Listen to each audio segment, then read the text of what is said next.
Today's episode of Mobile Suit Gundam Iron-Blooded Orphans features one of the most cruel, unexpected, and blunt deaths from the entire Gundam anime franchise. And this is still just 1 week after the death of Naze and Amida. Spoiler warning if you have not seen this week's episode. In this week's episode of IBO, Laughter is killed. Straight up assassinated by Jaslie's goons in an attempt to drag Tekkadan into a massive confrontation so that they can finish him off, get rid of Mr. McMurdo, and become the new leads of Teiwaz. There are two people in this series that I absolutely hate with a screaming passion. Eok Kujan, and now Jaslie. This guy needs to go down, and in next week's episode of IBO, I cannot wait to see Mikazuki's unbridled rage. Because that's how I'm feeling after watching this episode. It's not fair how Laughter was killed in this episode. It is so heartbreaking to do this after last week's episode. We had no time to decompress or even accept these characters' deaths. And the Iron-Blooded Orphan series does a really great job of making you care about their cast, and Laughter's death just destroyed me. It was hard to watch, especially how fast it happened. This was some Francis Ford Coppola shit, some Godfather-styled killings. And it's official, she's dead, there's no mystery about it. And the scene is made even more difficult to watch because there was this great scene previous with Laughter and Akihiro hanging out at a bar. This is basically the moment where we were expecting that Laughter was going to confess her love for Akihiro, and it never really happens. They just sort of confirmed that they both sort of care about each other, they both have families that they're looking out for, and that's a reason to keep moving on. They almost made it seem like Laughter was going to be a brand new member of Tekkadan after all of this crazy shit, and no, she decides to stay behind. And then as her and Ozzy are going around shopping, she walks into this store, a teddy bear store, and she finds one that reminds her of Akihiro with the big thick eyebrows that make him look stoic and pissed off.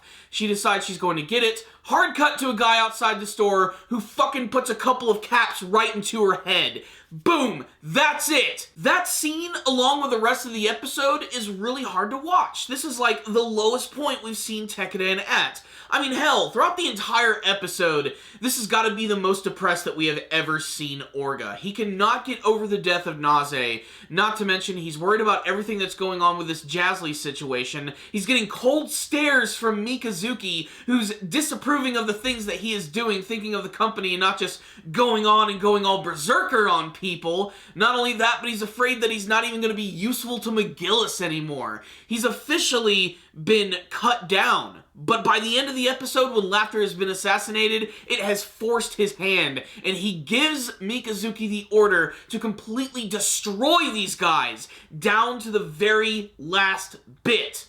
And it's going to be awesome, too, because he's going to have a brand new version of the Gundam Barbatos, the Gundam Barbatos Lupus Rex, with Rex meaning king, of course, and I can't wait to see this thing in action. I just imagine that in next week's episode, Jaslie and Eok's crews are just going to be completely shredded. The rest of the episode, however, is basically still just everyone reacting to the deaths of Naze and Amida, and everybody going about it in their own ways. All of the girls under Naze are now going to be working with McMurdo, and that's pretty much all they're doing with that one. Everybody in Tekkadan is preparing for the next big conflict, but most of this episode was dedicated to Jaslie just being a complete asshat. This guy is so unabashed about how he's doing things, like when he just walks into the freaking, like, funeral of Naze and Amida and just starts, like, basically bad-mouthing them. Like, not even, like, worrying what anyone's thinking, just being a complete asshole. And that just makes you hate him even more. But then by the end of the episode, when you see that he's orchestrated this event to kill Laughter in order to basically, like, play Tekkadan's card, it's messed up, man. And it hurts. It hurts bad, because you actually do care about these characters. I'm not much of a shipper when it comes to anime, but I wanted to see these two characters end up together. I wanted to see them fall in love, I wanted to see them kiss, I wanted to see them become freaking husband and wife and have some kids and have a happy ending. And it's never going to happen. In fact, it's just this continuing spiral of suck, depression and vengeance, which are going to ultimately consume Tekkadan.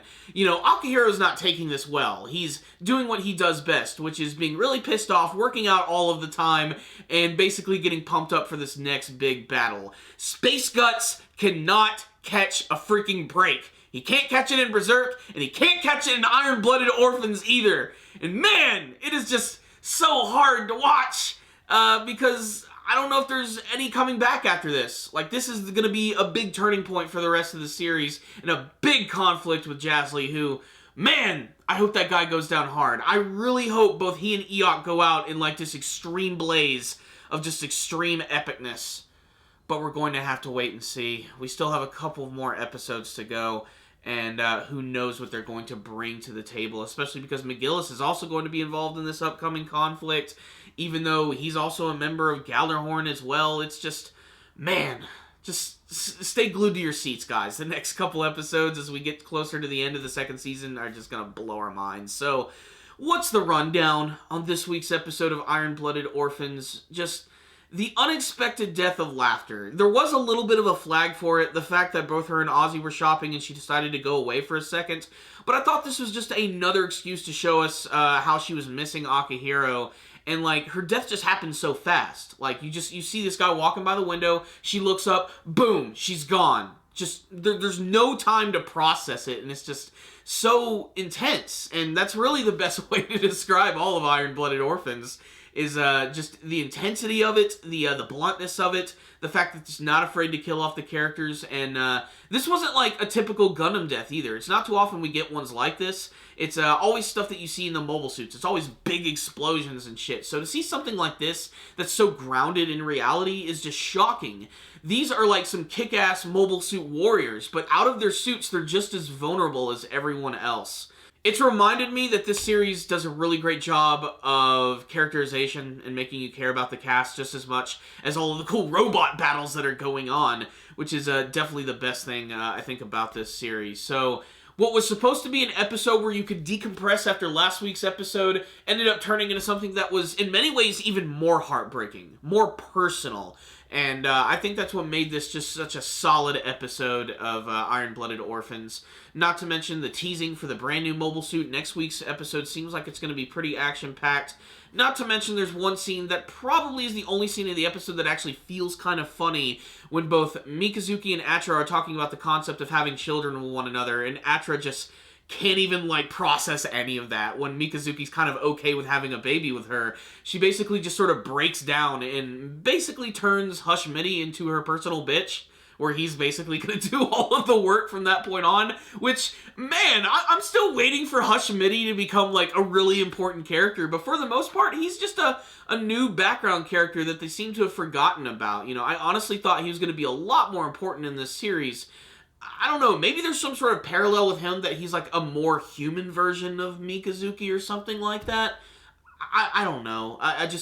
We're gonna have to wait and see. I can't predict anything in this series. I mean, some of the death flags are kind of obvious, but this one was still shocking to me. And if anything, it's a reason to check out this week's episode, which was awesome, but also very depressing all at the same time.